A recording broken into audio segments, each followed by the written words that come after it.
سنو اداس لڑکی، تمہارے تخیل میں برسوں سے مقید وہ شناسا چہرہ انداز میں لاکھوں تسلیاں لیے بارہا تمہیں بتلا چکا ہے کہ سب ٹھیک ہو جائے گا، تو دیکھنا ایسا ہی ہوگا۔ اپنے لہجے کی طرح کمزور لمحوں میں مضبوط کر دینے کا ہنر اسے اچھے سے آتا ہے۔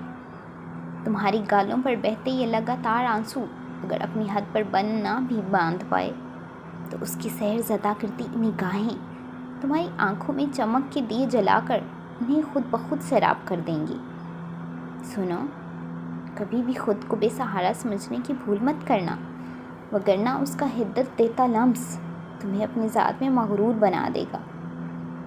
اس کے معمولی ساتھ کو غنیمت سمجھو، یہ نہ ہو اسے مکمل پا کر تمہارا دل خوشی کے مارے دھڑکنا چھوڑ دے، کیونکہ حسرتیں پالتے وجود کو جب مسرتوں کی ہوا کا جھونکا بھی چھو لے تو وہ حیرت کے مارے ڈگمگا ضرور جاتے ہیں۔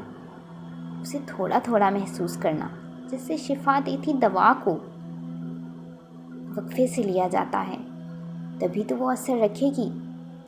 ایک بار میں سب ٹھیک ہونے کی خواہش کرو گی تو بے وقت کی موت نہ آن دبوچے۔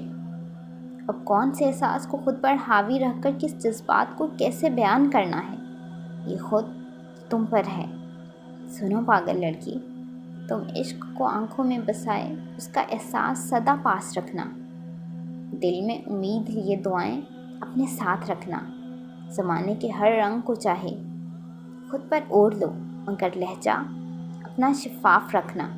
نفرتوں کو خود سے دور کیے محبت ہمیشہ خاص رکھنا۔ ہاں، اپنی محبت خاص رکھنا۔